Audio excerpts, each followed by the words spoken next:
আজ সপ্তাহের প্রথম দিন সোমবার। চোখ খুলেই দেখি প্রায় সকাল 9:45 বেজে গেছে। যেহেতু আজকে ডোরা আমাকে একটুও জ্বালায়নি তাই অনেকক্ষণ ঘুমিয়েছে, কিন্তু আমি ওর সকালের ঘুম আজকে 12টা বাজিয়ে দিয়েছি। ব্রাশ করতে করতে ওকে সকালের খাবারটা দিয়ে দিলাম আর আমিও বসে পড়লাম 1 কাপ চা নিয়ে। কিন্তু আমি তেমন একটা খাই না, তবে আজকে টোস্ট বিস্কুটের লোভে পড়ে 1 কাপ চা খেয়েই নিলাম।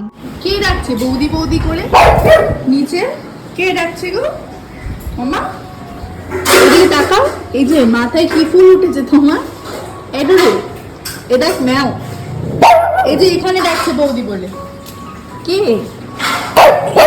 সোমবার যেহেতু আমরা নিরামিষ খাই, মা যেই জিজ্ঞাসা করলো কি রান্না করব, এক কথাতে আমার উত্তর ছিল চালে ডালে খিচুড়ি বসিয়ে দাও। সকালে ব্রেকফাস্টেও খিচুড়ি খেলাম, দুপুরে লাঞ্চেও নিয়ে গেছিলাম। রেডি হয়ে বেরিয়ে পড়লাম। আর আজকের দিনটা ছিল খুব ব্যস্ততম একটা দিন। আম খাওয়ার কথা মনে পড়েছে সন্ধ্যে 6টা নাগাদ। বাড়ি ফিরেছি আজকে রাত 9:30টায়। ডোরা আমাকে নিচে আনতে যেতে পারেনি, কারণ মেঘ ডাকার আওয়াজেও এখন খাটের তলায় বসে চুপি চুপি হাসছে ভয়ের ঠেলায়। যাই হোক, মা একটু খাবার বানিয়েছিল, খাবারটা খেয়ে ফ্রেশ হয়ে নিলাম। আজকে না আমি আবার সেই আগের দিনের মতো মেথি পরোটা বানিয়েছিলাম। আগের দিন খেতে আমার বেশ ভালো লেগেছিল, তাই মাকে বলেছিলাম রাত্রেবেলা মেথি পরোটা বানাবো, তুমি একটু আলুর দম করে রেখো। মা সেই মতো আলুর দম করে রেখেছে। এসে আমি মেথির পরোটাটা বানিয়ে নিলাম। মা ওইদিকে ডাক্তারখানায় গিয়েছিল। আজ প্রায় 11:30, তাও মা আসে না। তাই ডোরার আমি ঘরে একটু এসি চালিয়ে খানিকক্ষণ বসে নিলাম। ইতিমধ্যেই ওই 11টা বাজতে 5 মিনিট আগে মা এসে উপস্থিত। তারপরে রাত্রেবেলা ডিনার করতে বসে পড়লাম। মেথির পরোটা আর আলুর দম দিয়ে জমিয়ে খেলাম। আজকের দিনটা আমার এইভাবেই কাটলো। দেখা হচ্ছে নেক্সট দিন। টাটা।